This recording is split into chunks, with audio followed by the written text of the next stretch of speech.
David, déjeme saludar con muchísimo gusto a nuestra compañera periodista y corresponsal de Contralínea, Nancy Flores, quien hoy nos va a hacer una serie de planteamientos muy fuertes de un reportaje que también ellos traen ahí en Contralínea. Querida Nancy, ¿cómo te va? Hola, Toño. Pues muy bien, muchas gracias por invitarme aquí a su programa en Sin Censura. Es siempre un placer y la gente, bueno, cuando llegas tú, nos empieza a hacer muchas preguntas, busca siempre ponerse en contacto contigo, Nancy, con todo el equipo de colaboradores que ustedes tienen. Ayer, la semana pasada hubo una serie de planteamientos muy fuertes sobre lo que nos planteaba Sósimo de los grupos subversivos en la Ciudad de México. Pero bueno, pues ahora tú traes un reportaje muy interesante ahí en Contralínea, los crímenes de Cedillo, el Fobaproa, el narcotráfico, las masacres, las privatizaciones. Yo quiero comenzar este diálogo contigo pensando y analizando precisamente eso que tú has dicho una y otra vez. Cómo es que muchos de esos expresidentes que siguen con vida podrían enfrentar a la justicia por crímenes de lesa humanidad. En el caso de Cedillo se puede incluso tipificar el genocidio, porque se habla de etnias que fueron destruidas, asesinadas, precisamente por las fuerzas estatales, ¿no? Por las fuerzas del Estado. No sé si nos puedes ampliar un poco más de esto, de este reportaje que haces, los crímenes de Ernesto Cedillo.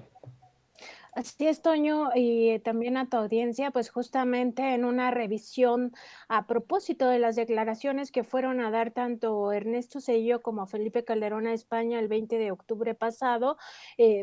revisar qué es lo que hicieron a nuestro país como presidentes, y la verdad es que uno solo encuentra daños. O sea, no hay manera de que uno diga que estos fueron unos buenos eh, presidentes de la República. La verdad es que no. Y empezamos, sí, como tú bien dices, por los crímenes de lesa humanidad, que además,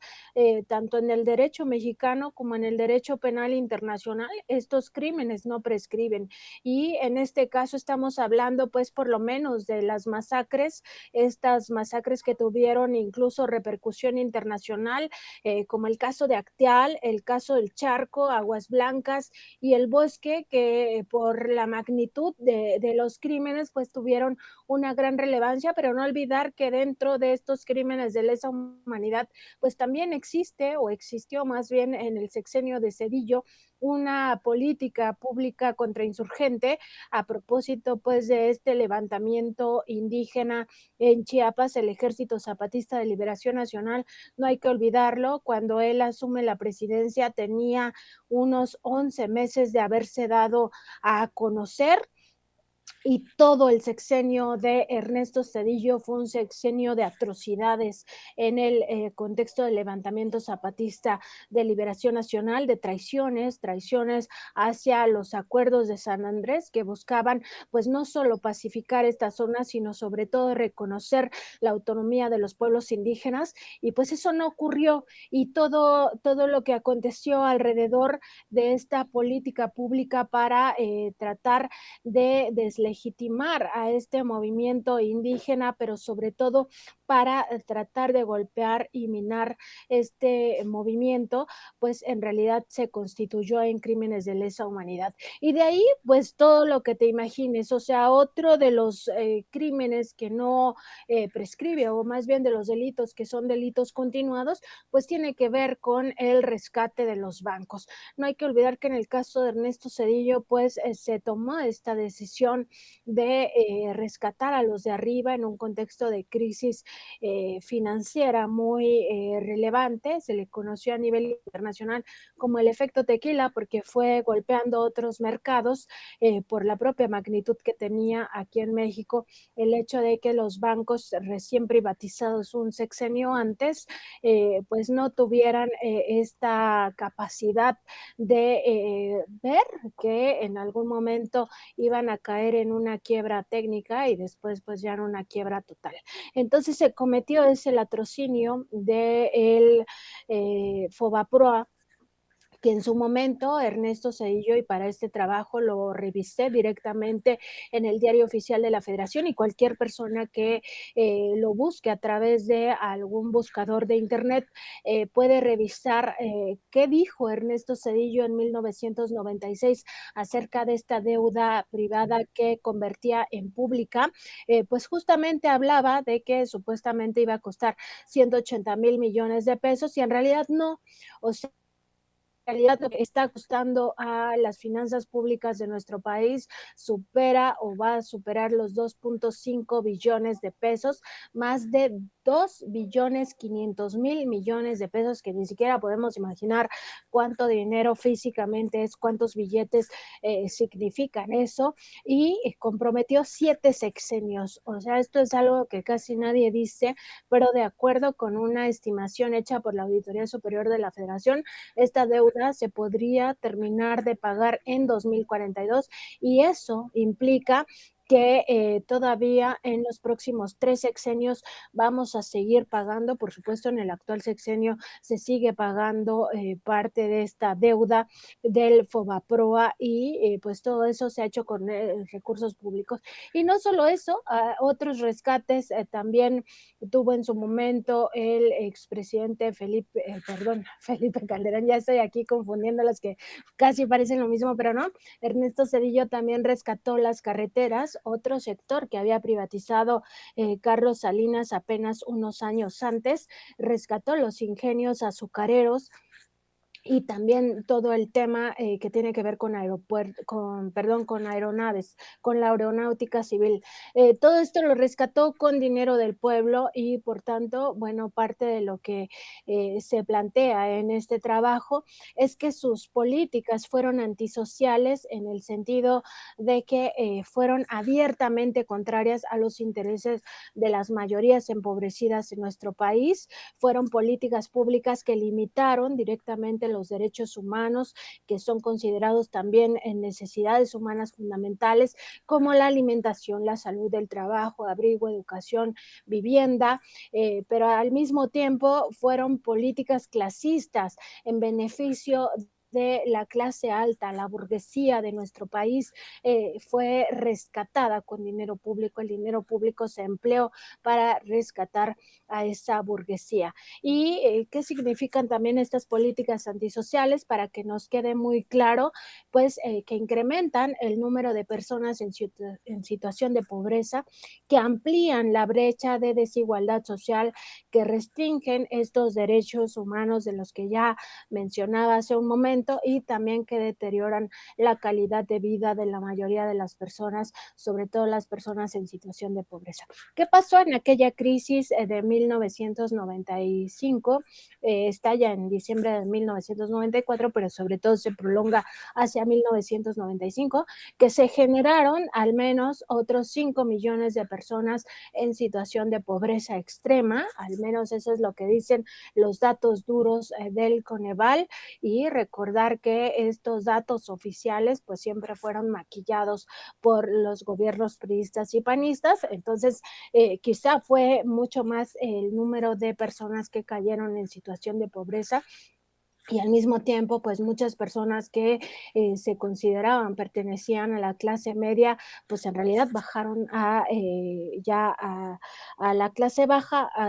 Pues justamente cayeron en una situación de pobreza porque empezaron a perder sus bienes materiales, desde su casa, sus propiedades, sus bienes muebles e inmuebles, hasta sus empresas. Muchas micros, pequeñas y medianas empresas lo perdieron todo. Tuvieron que cerrar en aquellos años de la crisis del efecto tequila, del error de diciembre, y eso pues parece que ya se le olvidó a Ernesto Zedillo cuando va a este foro allá en Madrid, España, y dice cómo se debió de haber manejado la crisis sanitaria en los países latinoamericanos, y que esta no se debió de haber manejado con lo que él considera populismo. Bueno, pues aquí recordarle que él tuvo una crisis una crisis que generó su propio gobierno, por supuesto que venía ya sostenida la economía, así lo reconoció Carlos Salinas de Gortari con alfileres, pero en su momento Carlos Salinas dijo, pues sí, pero Ernesto Zedillo le quitó los alfileres a la economía y por eso se derrumbó. Entonces, un error que deviene de sus propias políticas públicas que tenían que ver con la privatización de todos estos sectores estratégicos y que la banca en su momento privatizada pues no tuvo control, no tuvo contención, no tuvo reglas claras y entonces empezaron a generar pues todos estos endeudamientos que terminaron por pues ya tirar totalmente la economía. Y también pues como parte de estos crímenes, de esta revisión de los delitos que tenía Ernesto Zedillo en nuestro país, pues decir que pues están todas las privatizaciones, empezando por Ferrocarriles Nacionales de México, también todo lo que tiene que ver con los satélites, con los puertos, los aeropuertos, la propia exploración petrolera se fue cediendo en su sexenio a la iniciativa privada, la distribución de gas natural, los sistemas de agua potable, servicios de limpia, tratamiento de aguas residuales, todo esto, por supuesto, en detrimento de la población y en el caso de Cedillo, incluso pues se cedió ya a estos productores independientes de energía, la propia generación de electricidad, algo que nos costó muchísimo trabajo reformar en México, que de hecho tuvo que ser la Suprema Corte de Justicia de la Nación, la que hace apenas unos meses declaró que era pues un fraude a la nación lo que hacían estos productores independientes de energía que operan como mafias. Y de ahí pues también hacemos una revisión en torno a los vínculos de su primer círculo familiar con el llamado Cártel de Colima, comandado pues en aquella década de 1990 por los hermanos Amezcua Contreras, a quienes se les conocía en aquel momento como los reyes de las metanfetaminas. Se trató específicamente en este caso de los parientes, el padre y los hermanos de la esposa de Ernesto Zedillo, Nilda Patricia Velasco, los que tenían esta relación directa con los hermanos Amezcua Contreras, y de ello pues tenemos aquí en contralínea el expediente que se había abierto en su momento por parte de la Fiscalía, perdón, de la Procuraduría General de la República, hoy Fiscalía General de la República, por ese tráfico internacional de efedrina que conectaba con los parientes de Ernesto Zedillo, un caso que terminó por cerrarse. Y pues decir que también como parte de esto, pues recordamos que su empresa familiar llamada Grupo Intecom, pues obtuvo contratos del gobierno de Zedillo en aquel momento, y también los hermanos Ponce de León, hermanos de el entonces presidente, fueron beneficiarios de perdones y condonaciones fiscales. Lo que hacemos en este texto, que los invito a que lo consulten en nuestra página de Contralínea, pues es precisamente una revisión de todos los delitos que cometió el expresidente Zedillo y de los cuales casi nadie habla. Pareciera que este expresidente no nadie lo recuerda, cuando fue uno de los que cometieron mayores daños a la nación, Toño. Sí, exactamente. Es un presidente que ha manejado un bajo perfil, incluso estando en la presidencia, siendo el sucesor de un personaje que fue asesinado como candidato, siendo como el hombre emergente durante la presidencia. Pues ese tema, por ejemplo, del Fobaproa, con el que tú bien planteas, querida Nancy, nos condenan a los mexicanos durante 7 sexenios, también fue manejado de muy bajo perfil. Se comentó en algunos medios independientes y hasta ahí. Las masacres se comentaron también de forma muy pues escueta, nunca fue una situación importante por ahí, y es pues absolutamente necesario que sea exhibido. No quiero que te vayas, querida Nancy, sin que nos comentes sobre